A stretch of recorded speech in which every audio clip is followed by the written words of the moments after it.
안녕하세요. 온 북극성입니다. 여러분 혹시 쿼런틴, 즉 격리라는 단어가 어디서 왔는지 아시나요? 이탈리아어 쿼란타, 숫자 40에서 나온 말입니다. 옛날 흑사병이 돌 때 베네치아 항구에 들어온 배들은 바로 내리지 못했습니다. 혹시 병균이 있을까봐 바다 위에서 꼼짝없이 40일 동안 둥둥 떠 있어야 했거든요.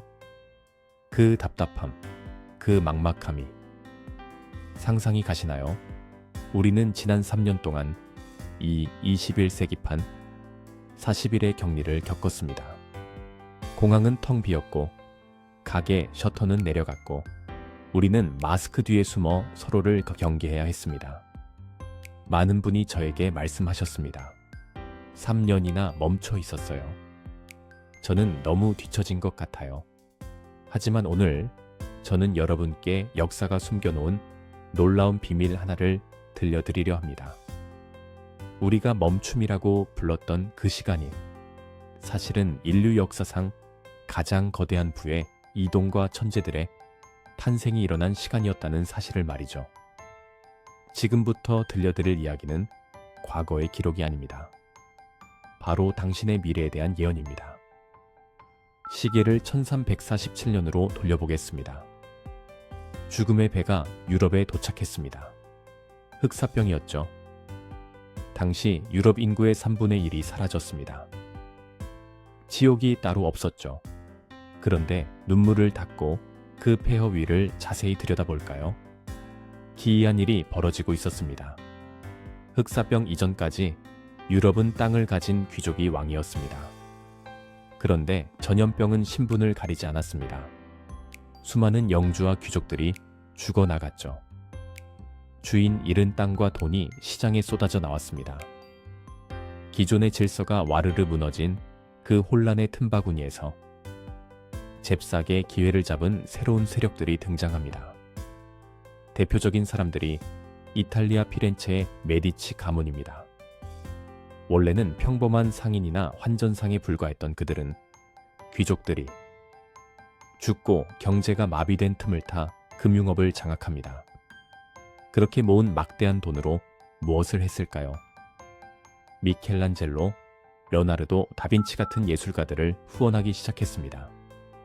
네, 우리가 아는 찬란한 르네상스는 흑사병이 만든 빈자리 위에서 피어난 꽃이었습니다. 경제적으로도 엄청난 변화가 일어났습니다. 일할 사람이 다 죽어버리니 살아남은 농노들의 몸값이 천정부지로 치솟았습니다. 나한테 월급 제대로 안 주면 옆 마을 영주한테 갈 거야. 인류 역사상 처음으로 평범한 사람들이 자신의 가치를 주장하게 된 겁니다. 아이러니하게도 전염병이라는 비극이 봉건제라는 노예의 사슬을 끊어버린 것이죠. 자, 이번엔 1606년 런던으로 가봅시다. 이때도 흑사병이 런던을 덮쳤습니다. 극장들은 문을 닫았고 공연은 취소됐습니다. 당시 최고의 극작가였던 윌리엄 셰익스피어는 졸지의 실직자가 되어 하숙방에 갇혀 지내야 했습니다. 배우도 없고 관객도 없는 그 적막한 방 안에서 그는 펜을 들었습니다. 그리고 인간 내면의 가장 깊은 곳을 파고드는 비극 리어왕과 맥베스를 완성합니다. 화려한 무대 위에서는 결코 쓸 수 없었던 걸작들이 고독한 격리 기간에 탄생한 겁니다. 이뿐만이 아닙니다. 그로부터 60년 뒤 또다시 전염병이 돕니다. 케임브리지, 대학에 다니던 23살의 대학생은 학교가 폐쇄되자 시골집으로 피신합니다. 친구도 교수님도 도서관도 없는 지루한 시골 생활. 그는 멍하니 정원에 앉아 사과나무를 쳐다보다가 우주를 지배하는 힘 중력을 깨닫습니다. 심심해서 방문 틈으로 들어오는 빛을 가지고 장난치다가 광학의 원리를 발견합니다. 그 청년 아이작 뉴턴에게 1년 반의 자가격리는 버려진 시간이 아니었습니다. 인류 최고의 지성으로 다시 태어나기 위한 인큐베이터였습니다. 역사가들은 그 해를 기적의 해, 아누스 미라빌리스라고 부릅니다. 여러분, 혹시 지금 아무것도 안 하고 멈춰 있는 것 같아 불안하신가요? 걱정하지 마세요. 위대한 탄생은 시끄러운 시장통이 아니라 언제나 한 사람의 고요한 방에서 시작되었습니다. 시간을 조금 더 당겨 1918년 스페인 독감 시대로 가봅니다. 전 세계 인구의 3분의 1이 감염된 끔찍한 시간이었습니다. 하지만 그 죽음의 공포가 지나간 직후 1920년대에 무슨 일이 벌어졌는지 아시나요? 역사학자들은 그 시기를 광란의 20년대라고 부릅니다. 죽다 살아난 사람들의 심리에 불이 붙은 겁니다. 인생 짧다. 즐기자. 재즈 음악이 폭발했고 파티가 열렸고 경제는 미친 듯이 성장했습니다. 이때 패션계에도 혁명이 일어납니다. 여성들은 거추장스러운 긴 치마와 코르셋을 벗어 던졌습니다. 활동하기 편한 옷을 입고 나도 일하고 즐길 거야. 우리가 아는 명품 브랜드 샤넬의 전성기도 바로 이때. 전염병이 휩쓸고 간 자리에서 여성들의 욕망을 읽어내며 시작되었습니다.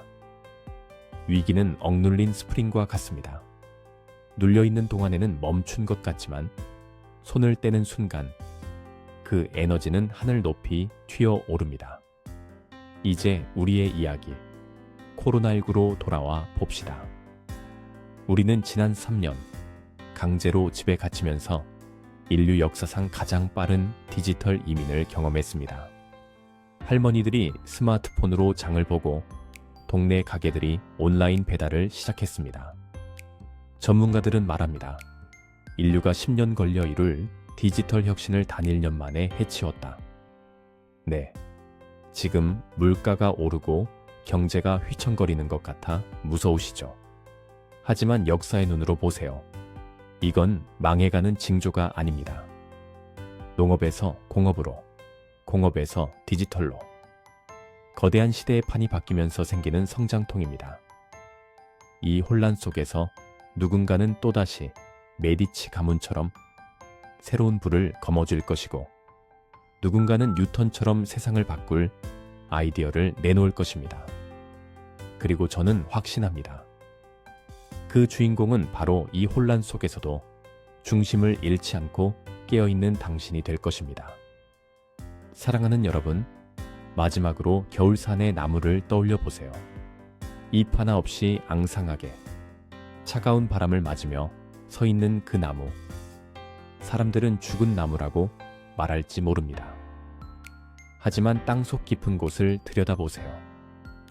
지금 그 나무는 그 어느 때보다 치열하게 일하고 있습니다. 뿌리를 더 깊은 어둠 속으로 내리고 다가올 여름의 열매를 견딜 수 있도록 속을 단단하게 채우고 있는 중입니다. 당신의 지난 3년은 잃어버린 시간이 아니었습니다. 그것은 뿌리의 시간이었습니다. 가족의 소중함을 알고 건강의 가치를 깨닫고 나 자신을 돌아본 그 시간들. 당신은 멈췄던 것이 아니라 더 높이 자라기 위해 깊어지고 있었던 겁니다. 14세기의 흑사병이 르네상스를 불렀고 1918년에 독감이 광란의 번영을 불렀듯이 당신의 코로나가 남긴 이 침묵의 시간은 머지않아 당신 인생의 가장 화려한 봄을 불러올 것입니다. 두려워 마세요. 역사는 반복됩니다. 그리고 그 역사의 수레바퀴는 언제나 인간을 더 나은 곳으로 데려갔습니다. 겨울이 깊을수록 봄은 더 찬란하게 터져 나옵니다. 이제 당신의 차례입니다. 가슴 속의 스위치를 켜십시오. 여기는 온 북극성입니다.